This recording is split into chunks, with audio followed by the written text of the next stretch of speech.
Hi friends, வணக்கம் friends. இந்த வீடியோவில் வந்து நம்ம வந்து பார்க்க போகிறது வந்து ஃபினான்ஷியல் பிளானிங் வந்து ஏன் முக்கியம், இந்த மூணாவது காரணத்தை வந்து இந்த ஃபினான்ஷியல் பிளானிங்குடைய சீரியஸில் வந்து பார்க்க போகிறோம். இந்த மூணாவது காரணம் வந்து மிக மிக முக்கியமான காரணம் வந்து எக்ஸ்பர்ட் கிட்ட வந்து நீங்கள் வந்து அட்வைஸ் கேட்கணும். ஸோ இந்த எக்ஸ்பர்ட் கிட்ட வந்து அட்வைஸ் கேட்டு ஃபினான்ஷியல் பிளானிங் பண்ணிங்கன்னா நல்லது.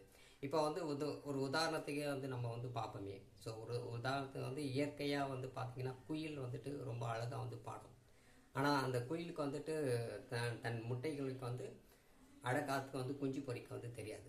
பட் இருந்தாலும் அந்த குயில் வந்து என்ன பண்ணுன்னா, அந்த தன்னுடைய முட்டையை வந்து காக்கா உடைய கூட்டில் வந்து வச்சு அதனுடைய அடகு காத்து அது வந்து குஞ்சு பொறிக்கும். ஸோ இந்த மாதிரி தான் வந்துட்டு இந்த மாதிரி தான் அது வந்து குயில் வந்து தன்னால் முடியாத சில ஒரு விஷயத்தை எக்ஸ்பர்ட் கிட்ட வந்து கொடுத்து அதனுடைய நோக்கத்தை வந்து அது வந்து ஃபுல்ஃபில் பண்ணுது. ஸோ இந்த மாதிரி தான் வந்து உங்களுக்கு வந்துட்டு ஃபினான்ஷியல் பிளானிங்கில் வந்து சில எக்ஸ்பெக்டேஷன்ஸ் வந்து இருக்கும். அந்த எக்ஸ்பெக்டேஷன் வந்து எப்படி அடையிறதுன்றது நீங்கள் வந்து ஒரு எக்ஸ்பர்ட் கிட்ட வந்து அட்வைஸ் கேட்டிங்கன்னா அவங்க வந்து கரெக்டாக வந்து உங்களை வந்து கைட் பண்ணுவாங்க. ஸோ கைட் பண்ணும்போது நீங்கள் வந்து ஈஸியாக வந்து அந்த ஃபினான்ஷியல் பிளானிங் வந்து அச்சீவ் பண்ணலாம். Thank you my dear friends.